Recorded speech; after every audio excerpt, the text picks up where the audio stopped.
नमस्कार. मी भाऊ तोरसेकर. तुम्ही बघत आहात प्रतिपक्ष. मित्रांनो, सध्या तुम्हाला सांगायला परत परत तेच कंटाळा येतो की तब्येत पुढे मागे आहे आणि आळस झोप असा गोंधळ झालेला आहे. आणि यातून सवड काढून बातम्या बघायच्या, बातम्या चाळायच्या, युट्यूबवरचे वेगवेगळे त्या बातम्यांवर आलेले जे काही विश्लेषण असतात ती ऐकायची. आणि मग त्यातून तुमच्याशी काय सांगू, तुमच्याशी काय बोलू, या विषयांची निवड करावी लागते. ठाकरे बंधू एकत्र येणार यासाठी गेले 2 एक महिन्यापासून किंवा 3 महिन्यापासून जे अक्षरशः पिसारा लावून मोरासारखे नाचत होते, त्या बहुतांश मराठी पत्रकारांचा आता भ्रमनिरास झालेला आहे. कारण जे काय होतं ते दोन ठाकरे बंधू एकत्र आले आणि आता ते एकत्र राहणार का याच्यावर चिंता आहे. कसा विनोद आहे. आणि त्यामुळे ह्या प्रतिक्रिया गेल्या 2 3 दिवसामध्ये सवड मिळेल तशा बघतोय की ठीक आहे, रविवारी 5 तारीखला काय त्या वरळी डोम मध्ये दोन ठाकरे बंधू एकत्र आले आणि मग त्यासाठी ते दोघे ठाकरे बंधू सोडून कोणालाही मंचावर बसू द्यायचं नाही आणि मंचावर दुसऱ्या कोणाचं भाषण सुद्धा होणार नाही, या सगळ्याची काळजी घेतली गेली. वादविवाद नको म्हणून, अगदी पक्षाचे झेंडे नकोत इथपर्यंत सगळी काळजी घेतली गेली. इव्हेंट अप्रतिम झाला. जे काय हजारो लोक डोम मध्ये मावत होते त्याच्यापेक्षाही अधिक लोक बाहेर उभे होते. त्यामुळे गर्दी आणि हे सगळं धरलं तर अतिशय उत्तम कार्यक्रम पार पडला. मुद्दा इतकाच आहे की त्यातून साधलं काय, त्यातून साधलं काय. 70च्या दशकामध्ये एक कुठलं तरी नाटक आलेलं आठवतं मला. त्याच्यामध्ये होतं, उजाडलं पण सूर्य कुठे आहे, असं काहीतरी त्या नाटकाचं शीर्षक होतं. तसं सगळं झालं पण उपयोग काय, साधलं काय, या प्रश्नाचं उत्तर कुठच्याही विश्लेषकाला देता येत नाही. आणि जे पिसारे लावून नाचत होते हे आता दोन ठाकरे बंधू एकत्र येणार. मग शिंदेना घाम फुटलाय, देवेंद्र फडणवीसांची बोबडी वळलेली आहे, काँग्रेसला काय करावं ते कळत नाही, शरद पवारांनी हात झटकले, या स्वरूपाच्या बातम्या आणि विश्लेषण करून करून करून थकलेले जे होते त्यांचे देव पाण्यात बुडवलेले होते. त्यांच्यासाठी दोन बंधूंनी एका मंचावर येऊन दाखवलं पुढे काय. आणि देवेंद्र फडणवीस सारख्यांनी, ज्यांचे राज ठाकरेंनी खास आभार मानले की दोन भावांना देवेंद्रनी एकत्र आणून दाखवलं, यासाठी आभार मानले. पण ते एकत्र येण्यासाठी आवश्यक असलेलं कारण सुद्धा जे कुठलेही पत्रकार विश्लेषक देऊ शकत नव्हते, ते कारण सुद्धा देवेंद्र फडणवीसांनी मराठीचा सक्तीचा जिहार पुढे आणून मागे घेऊन ते कारण सुद्धा दिलं. पण दोन ठाकरे बंधू एकत्र येऊन पुढे काय, याचं उत्तर मिळत नाही. आणि त्यामुळे कोणाचा भ्रमनिरास झालाय तर या सगळ्या पिसारा लावून नाचणाऱ्या सो कॉल्ड पत्रकारांचा, मराठी पत्रकारांचा भ्रमनिरास झालाय. कारण दोन ठाकरे बंधूंना पुढे करून आपण महाराष्ट्राचं राजकारण खेळतो आणि आपल्यालाच महाराष्ट्राचं राजकारण खेळतं नवे. महाराष्ट्राच्या राजकारणातले सगळे पक्ष आणि नेते, त्यातल्या त्यात दोन ठाकरे बंधू हे जणू काय आपल्या पटावरची प्यादी आहेत. अशा प्रकारे बोलणारे वागणारे जे जे कोणी पत्रकार संपादक होते त्यांचा भयंकर भ्रमनिरास झालेला आहे. आणि त्याचं प्रतिबिंब हळूहळू गेल्या 2 3 दिवसात जे व्हिडिओ यायला लागलेत किंवा जे चॅनेलवरच्या चर्चा यायला लागल्यात त्याच्यातून कळतंय की दोन ठाकरे बंधूंना किंवा त्यांच्या अनुयायांना देखील जितकं फ्रस्ट्रेशन आलेलं आहे, नैराश्य आलेलं नाही, तितकं या सगळ्या मराठी पत्रकारांना नैराश्य आलंय. आणि म्हणून ते व्हिडिओ मी काल आणि आज बघतोय तेव्हा मला अचानक त्या जुन्या चित्रपट गुळाचा गणपती चित्रपटातलं गाणं आठवलं. गुळाचा गणपती किंवा देवबाप्पा असा काहीतरी चित्रपट होता आणि त्याच्यात गाणं होतं, नाचरे मोरा आंब्याच्या वनात. आणि त्यातली जी एक ओळ आहे ती मला आता आठवली. आता तुझी पाळी मीच देते टाळी, असं त्यात ओळी आहे. फुलव पिसारा नाच, आता तुझी पाळी मीच देते टाळी, फुलव पिसारा नाच, नाच रे मोरा नाच, असं म्हणायची वेळ या दोघा ठाकरे बंधूंनी मराठी पत्रकारांवर आणले. कारण सगळं झालं मस्त, अरे वा वा वा वा वा असं म्हणत असताना अचानक मराठीचा मुद्दा भडकलाय आणि मनसेने अगदी हाणामारीपर्यंत दाखवून दिलं. राज ठाकरेंनी जे भाषण केलं ते आपल्या शब्दाला जागले. तुमचं बहुमत आणि तुमची सत्ता विधानसभेत असेल, पण रस्त्यावर आमची सत्ता आहे हे मनसेच्या लोकांनी नालासोपारा आणि इतरत्र करून दाखवले. पण हे असं केलं आणि त्यामध्ये आपण सहभागी असलो तर मग आगामी महापालिका, मुंबई महापालिका वगैरे निवडणुकीत आपलं भवितव्य काय, याने उद्धव ठाकरे आणि त्यांच्या सहकाऱ्यांच्या कपाळाला आठ्या पडलेल्या आहे. आणि हे होणारे राज ठाकरेंना माहिती होतं. म्हणूनच राज ठाकरेंनी त्या विजयी मेळाव्यामध्ये कुठल्याही पक्षाचा झेंडा नको, कुठचेही सर्व पक्षीय नेत्यांची मंचावर गर्दी नको, या अटी घातल्या होत्या. आणि आपलं भाषण त्या मर्यादेत राहून केलं होतं. त्याला कुठल्याही राजकारणाचा रंग चढू दिला नाही किंवा वास येऊ दिला नाही, ज्याचं भान उद्धव ठाकरेंना कधीही राखता येत नाही. हे यापूर्वीच्या व्हिडिओमध्ये मी वारंवार सांगून झालेलं आहे. आता मुद्दा असा आहे मित्रांनो, की आता जर दोन बंधू एकत्र आले आणि एकत्र राहू असं उद्धव ठाकरेंनीही सांगून झालंय आणि ओझरता का होईना महाराष्ट्राच्या हितासाठी, मराठीसाठी आम्ही अखंड एकत्र राहू येऊ, हे राज ठाकरेंनी सुद्धा ओझरता का होईना सांगितलंय. तर मग ठाकरे बंधूंचा मिलाप घडवायचा मोठा संकल्प सोडलेल्या पत्रकारांना नैराश्य येण्याचं कारण काय? तर ते कारण त्या मी जुन्या गाण्यातल्या ओळी सांगितल्या ना, त्याच्यात आलेलं आहे. आता तुझी पाळी मीच देते टाळी. उद्धव ठाकरेंनी हात पुढे केला आणि त्यामुळे टाळी देण्याची वेळ जी होती ती राज ठाकरेंची होती. म्हणजे आता तुझी पाळी असं उद्धव ठाकरे म्हणतायत, आता तुझी पाळी. पण उद्धव ठाकरेंनी हात पुढे केलाय आणि सांगितले, राज आता तुझी पाळी आहे, तू पुढे आलं पाहिजे. आणि राज ठाकरे यांनी पुढे यायचा नकार दिलाय. आणि त्यामुळे ज्यांनी ही टाळी वाजावी म्हणून आटापिटा 2 महिने केले, त्या पत्रकारांची मात्र नाकं कापली गेलेत. त्यांना कळत नाही आता लोकांना सांगायचं कसं. दोन ठाकरे एकत्र आल्यानंतर महाराष्ट्रात प्रचंड उलथापालथ ही वर्णन आपण करत होतो. ते एकत्र आले पण उलथापालथ होण्याची कुठचीही चिन्ह नाहीत, कुठलीही लक्षणं नाहीत. तर आपण आपल्या श्रोत्यांना, आपल्या वाचकांना सांगायचं काय, हे भलं थोरलं प्रश्नचिन्ह सगळ्या या पत्रकारांना, विश्लेषकांना भेडसावायला लागलंय. आणि त्याचं एकमेव कारण असं आहे की मराठीचं आंदोलन चालू द्या, मराठी बोलायला नकार देतील त्यांना बडवून काढा, काही बिघडत नाही. त्यासाठी सोबत आले तर उबाठाचे कार्यकर्ते, नेते त्यांना बरोबरही घ्यायला हरकत नाही. पण भविष्य काळातल्या राजकारणात आणि निवडणुकांमध्ये उबाठा, शिवसेना आणि मनसे एकत्र राहतील याच्याबद्दल कोणीही चकार शब्द बोलायचा नाही, असा फतवा किंवा निर्बंध राज ठाकरे यांनी आपल्या पक्षाचे नेते, प्रवक्ते यांच्यासाठी काढलाय. आणि त्यामुळे राज ठाकरे यांनी टाळी देण्यापेक्षा आपला हात आखडता घेतला आणि या सगळ्या विश्लेषकांच्या तोंडचं पाणी पळालेलं आहे.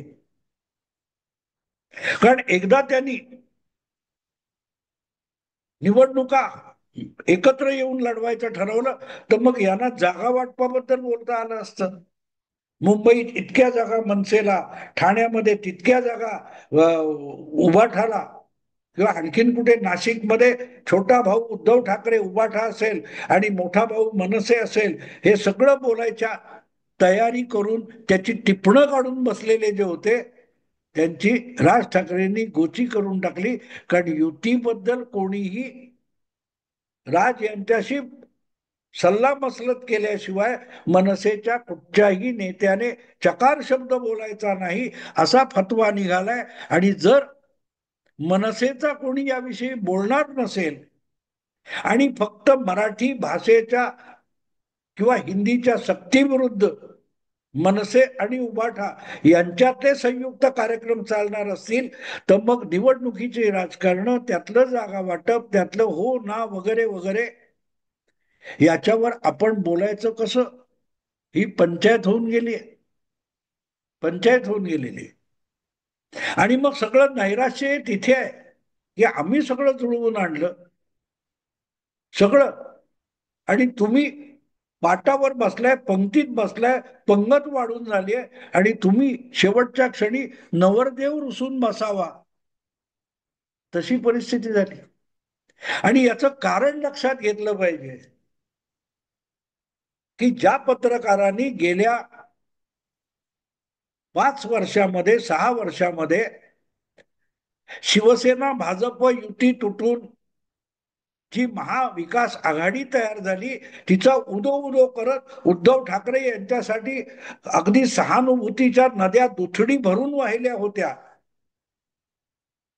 त्या सिंधू नदीचा करार तुटल्यासारख्या विधानसभा निवडणुकीच्या मतदानामध्ये पाकिस्तानातले सगळी धरणं कोरडी ठाक व्हावी, तसं महाराष्ट्रातल्या मतदानात उभाटा शिवसेना आणि महाविकास आघाडीची सगळी धरणं कोरडी पडली. तेव्हापासून या सगळ्या मराठी पत्रकारांची तारंबळ उडाली आहे. कारण त्यांनी ज्याला हिरो म्हणून पेश केलं होतं, त्यांनी ज्या उद्धव ठाकरेंना अगदी आपल्या डोळ्यातले अश्रू वाहून वाहून वाहून सहानुभूतीचे पूर निर्माण केले होते, त्या उद्धव ठाकरेंचा पक्ष थेट 5व्या काय 6व्या 4थ्या नंबरवर विधानसभा निवडणुकीत गेला. 56 आमदार होते, त्यातले 40 फुटले, कसे बसे 20 आमदार निवडून आले, आणि गद्दारांचे मात्र 57 आमदार निवडून आले. आणि त्यामुळे सिंधू नदी पाकिस्तानात आटावी, तशी पत्रकारांनी मराठी मीडियाने निर्माण केलेली उद्धव ठाकरेंच्या सहानुभूतीची नदी बघता बघता आटून गेली आहे. आता ती नदी परत एकदा दुथडी भरून वाहणार म्हणून गेले 2 महिने जो काय आटापिटा केला होता, त्या धरणाचे दरवाजे सुद्धा अचानक राज ठाकरे यांनी बंद करून टाकले. आपल्या कार्यकर्त्यांनी सांगितलं, युतीविषयी चकार शब्द कोणीही बोलायचा नाही. मराठी आणि हिंदी विरोध यासाठी आंदोलन अगदी हाणामारीपर्यंत काही करायला हरकत नाही, त्यासाठी सोबत कोणालाही घ्यायला हरकत नाही. पण पुढल्या काळातलं राजकारण किंवा निवडणुका या उबाठाला सोबत घेऊन लढायच्या आहेत, याविषयी एक शब्द बोलायचा नाही. याचा अर्थ 2 ठाकरे बंधू एकत्र येऊन निवडणुकांचं राजकारण फिरणार, उलथा पालत होणार, हा सगळा सिद्धांत जमीनदोस्त होऊन गेलेला आहे. आणि त्यामुळे शिवसैनिक उबाठाचे किंवा राज ठाकरेंचे मनसैनिक यांच्यामध्ये जेवढं नैराश्य नाही, तेवढे निराशेचे ढग हे मराठी पत्रकार आणि विश्लेषकांमध्ये गडद गडद पसरलेले दिसत आहेत. आणि त्यांना आता हळूहळू जे काय शिवशक्ती भीमशक्ती म्हणून रंगवलेल्या नाटकातून झालं होतं, तितकाच हा फ्लॉप शो होणार याची खात्री वाटायला लागली. मित्रांनो, आठवतं तुम्हाला 22 जून किंवा 30 जून 2022 उद्धव ठाकरे सरकार गेलं आणि एकनाथ शिंदे यांचं महायुती सरकार आलं, भाजप शिवसेना सरकार आलं. त्यानंतर आपली गमावलेली ताकद मिळवण्यासाठी उद्धव ठाकरे इतके डेस्परेट झालेले होते की जो कोणी येईल त्याचं मातोश्रीमध्ये बाहू पसरून स्वागत करत त्याला शिवबंधन बांधवण्याचा उतावळेपणा उद्धव ठाकरे करत होते. सुषमा अंधारे यांच्यापासून संभाजी ब्रिगेड पर्यंत जो कोणी येईल त्याच्यासाठी पायघड्या पसरल्या जात होत्या. आणि अशा वेळेला एका कार्यक्रमात प्रकाश आंबेडकर आणि उद्धव ठाकरे एका मंचावर आल्यावर तिथेच शिवशक्ती भीमशक्ती एकत्र आणण्याची बोलणी सुरू झाली. आणि बघता बघता उद्धव ठाकरे थेट प्रकाश आंबेडकरांच्या नायगावच्या कार्यालयात गेले आणि तिथे शिवशक्ती भीमशक्तीची युती जाहीर करून मोकळे झाले. त्यानंतर लोकसभेच्या निवडणुका झाल्या, त्यानंतर विधानसभेच्या निवडणुका झाल्या.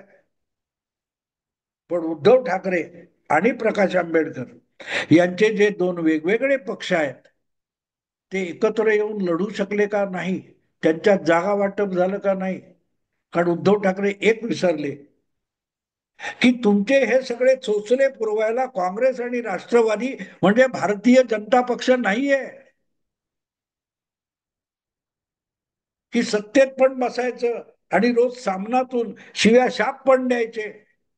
अशा रीतीने 2014 ते 2019 सरकार चालली. सत्तेचा उपभोग घ्यायचा आणि तरीही मुख्यमंत्री देवेंद्र फडणवीसांपासून भाजपची निंदा नालस्ती अखंड करत राहायचं. हे सगळं भाजप सोसत होता. काँग्रेस किंवा राष्ट्रवादी असले चोचले पुरवत नाहीत. म्हणूनच उद्धव ठाकरेंनी प्रकाश आंबेडकरांबरोबर परस्पर युती केल्यानंतर त्यांच्यासाठी जागा सोडायच्या का, त्यांना महायुतीत एक चौथा भागीदार म्हणून घ्यायचं का, याच्यावर सुद्धा महाविकास आघाडीचा निर्णय होऊ शकला नाही. आणि शेवटी उद्धव ठाकरे कितीही बोलत असले तरी प्रकाश आंबेडकरांना महाविकास आघाडीच्या बाहेर ठेवण्यात आलं. त्यामुळे युती प्रकाश आंबेडकरांची वंचित आघाडी आणि शिवसेनेची उबाठा, उद्धव ठाकरेंची उबाठा यांची युती राहिली. पण ती निवडणुकीत नव्हती, फक्त बातम्यांमध्ये होती. कारण उद्धव ठाकरे तेव्हाही उतावळे होते आणि आता विधानसभेनंतर सुद्धा उतावळे झालेले आहेत. विधानसभेच्या निकालामध्ये जो दणका बसलाय त्यानंतर त्यांना खात्री पटली की आपण मुख्यमंत्री व्हायला निघालो, गेलो, झालो. पण त्यासाठी आता मुंबईत सहजगत्या उपलब्ध असलेलं भाजप सोबतचं महापौरपद आपण गमावलेलं आहे. आणि ते महापौर पद शिवसेनेकडे उबाठाकडे ठेवायचं तर आपल्याला कुबड्या घेतल्याशिवाय चालणार नाही. त्या कुबड्या मनसेच्या असतील की आणखीन कोणाच्या असतील हेही ठरवता येत नाही. आणि त्यातून आलेलं जे डेस्परेशन आहे,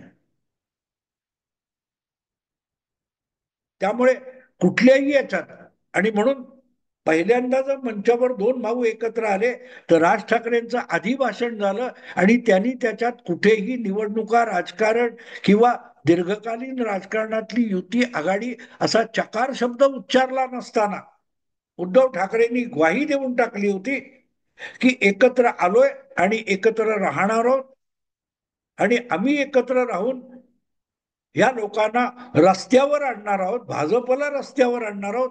ही भाषा उद्धव ठाकरेंची होती. पण त्यावेळेला मागे बसून ते भाषण ऐकणाऱ्या राज ठाकरे यांच्या चेहऱ्यावरचे भाव आणि देहबोली बघण्यासारखी होती. हे तर ठरलेलं नव्हतं. युती ठरलेली नाही, युती झालेली नाही. मग युतीची परस्पर घोषणा करून भाजपला नामशेष करण्याची भाषा उद्धव ठाकरे का बोलतायत याचं कोड राज ठाकरेंना उलगडलेलं नव्हतं. हे त्यांच्या चेहऱ्यावरून त्याच वेळेला वरळीच्या डोम मध्ये दिसत होतं. उद्धव ठाकरे उतावळे असतील, राज ठाकरे उतावळे नाहीयेत. गेल्या 10 वर्षात आणि प्रामुख्याने मोदी युगामध्ये त्यांच्या महाराष्ट्र नवनिर्माण सेना पक्षाची जी वाताहत व्हायची ती होऊन गेलेली आहे. यापेक्षा अधिक नुकसान होण्यासारखं राज ठाकरेंकडे काही उरलेलं नाहीये. मार्क्सचा जो सिद्धांत आहे ना, you have nothing to lose but change, गमावण्यासारखं काही नाही. आणि त्यामुळे आत्ता युती झाली पाहिजे, नाही तर काय, या चिंतेत राज ठाकरे बिलकुल नाही, पण उद्धव ठाकरे आहेत. जी महापालिका अनेक राज्यांपेक्षा अधिक अर्थसंकल्प असलेली आहे, ती मुंबई महापालिका हातातून गेली तर बँकेचं खातंच बंद होणार, ही चिंता उद्धव ठाकरेंना भेडसावते आणि ती राज ठाकरेंना भेडसावत नाहीये. आणि म्हणून युती आघाडी करून कशाही प्रकारे मुंबई महापालिका जिंकण्याविषयीचा आत्मविश्वास उद्धव ठाकरेंना परत मिळवायचा आहे. आणि त्यासाठी प्रकाश आंबेडकर तर प्रकाश आंबेडकर, संभाजी ब्रिगेड तर संभाजी ब्रिगेड. कारण त्यांना कळतंय की यांच्यावर विश्वास ठेवता येतो, पण राष्ट्रवादी काँग्रेस आणि काँग्रेस या पक्षावर विसंबून उभाठा शिवसेनेला भविष्य नाही, याची खातरजमा उद्धव ठाकरेंना झाली आहे विधानसभा निवडणुकीत, लोकसभा निवडणुकीत. आणि त्यामुळे डेस्परेटली उद्धव ठाकरे काडीचा आधार तर काडीचा आधार म्हणून मनसेबरोबर युती जाहीर करून बसले. जशी प्रकाश आंबेडकरांबरोबर वंचित आघाडी आणि शिवसेना, शिवशक्ती, भीमशक्ती, संभाजी ब्रिगेड, शिवसेना घोषित करून बसले होते ना. निष्पन्न काय झालं? निष्पन्न काय झालं? प्रकाश आंबेडकरांचा पक्ष वंचित राहिला आणि उद्धव ठाकरे पण भीमशक्तीला सोबत घेण्याविषयी वंचित राहिले. किंबहुना आजही काँग्रेस किंवा राष्ट्रवादी बरोबर राहून राज ठाकरे सोबत येतील का? आणि राज ठाकरे सोबत असताना काँग्रेस आणि राष्ट्रवादी, शरद पवार गट उद्धव ठाकरेंना सोबत ठेवणार का, या प्रश्नाचं उत्तर नाहीये. आणि जोपर्यंत त्या प्रश्नाचं उत्तर नाहीये तोपर्यंत राज ठाकरेंनी आपले पत्ते उघड केलेले नाहीत. तेव्हा आता तुझी पाळी, मीच देतो टाळी, अशी अवस्था उद्धव ठाकरेंची झाली आहे. की टाळी आतापर्यंत ते राज ठाकरे हात पुढे करून त्यांनी सांगितले 2014, 2019 वगैरे वगैरे, 2017 उद्धव ठाकरेंसमोर हात पुढे करून राज ठाकरे टाळी मागत होते, पण उद्धव ठाकरेंनी कधी टाळी दिली नव्हती. यावेळेला उद्धवनी हात पुढे केलाय, पण राज ठाकरे टाळी देण्याच्या मनस्थितीत नाहीये. आणि त्यामुळे एकतर्फी युती जाहीर करणारे जे उद्धव ठाकरे आहेत ते एका तोंडाने म्हणतायत आता तुझी पाडी, पण मीच देतो टाळी, फुलव पिसारा नाच. पण राज ठाकरे पिसारा फुलवायला तयार नाहीत, नाचायला तयार नाहीत. आणि आपल्या कोणा सहकार्याने सुद्धा पिसारा फुलवून नाचू नये, ही जी वॉर्निंग राज ठाकरेंनी दिली. त्यामुळे सगळ्यात भीतीचा गोळा पोटात कोणाच्या उठला असेल तर दोन ठाकरे बंधूंमुळे महाराष्ट्राच्या राजकारणात मोठमोठी उलथापालथ करायला निघालेले जे एकापेक्षा एक महाबहादर पत्रकार होते, ते संपूर्णपणे तोंडघशी पडलेत. आणि आपल्याला कुठे लागलेलं नाही हे सांगण्याची धडपड केविलवाणी पत्रकारांना करावी लागते. असो मित्रांनो, आता इथेच थांबतो. आवडलं लाईक करा, शेअर करा आणि प्रतिपक्षाला सबस्क्राईब करा. नमस्कार.